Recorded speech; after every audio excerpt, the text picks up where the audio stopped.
Basic electrical electronics ഒന്ന് ഡീപ്പായി മനസ്സിരുത്തി പഠിച്ചാൽ ഇതുവരെ വന്ന പുതിയ ടെക്നോളജിയിൽ വളരെ ഈസി ആയിട്ട് സ്മാർട്ട് ഫോൺ അല്ലാതെ അപ്പുറത്ത് ഇനി എന്ത് ഡിവൈസ് വന്നാലും കൈകാര്യം ചെയ്യാൻ പറ്റുമെന്ന കാര്യത്തിൽ ഒരു സംശയമില്ല. സമുദ്രം പോലെ കിടക്കുന്ന ഇലക്ട്രോണിക്സിന്റെ 1% പോലും നമ്മൾ ആരും മനസ്സിലാക്കിയിട്ടില്ല.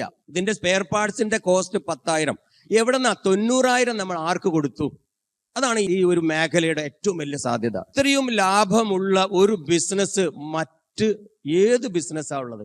ഇത്രയും ലാഭമുള്ള ഇലക്ട്രോണിക്സ് അല്ലാതെ നമ്മൾ എത്ര കാലം ഈ മേഖലയിലുണ്ടോ അത്രയും കാലം പഠിച്ചുകൊണ്ടിരിക്കണം. അതിനുള്ള പല വേദികളും പല സ്ഥാപനങ്ങളിലുമുണ്ട്, ബ്രിഡ്കോയിലുമുണ്ട്. പഠിച്ച് പൂർത്തിയാക്കിയ വിദ്യാർത്ഥികളെ വീണ്ടും വിളിച്ചു വരുത്തി ഇത്തരം പുത്തൻ ആശയങ്ങൾ അവരെ പഠിപ്പിക്കുന്ന സംവിധാനങ്ങളുമുണ്ട്.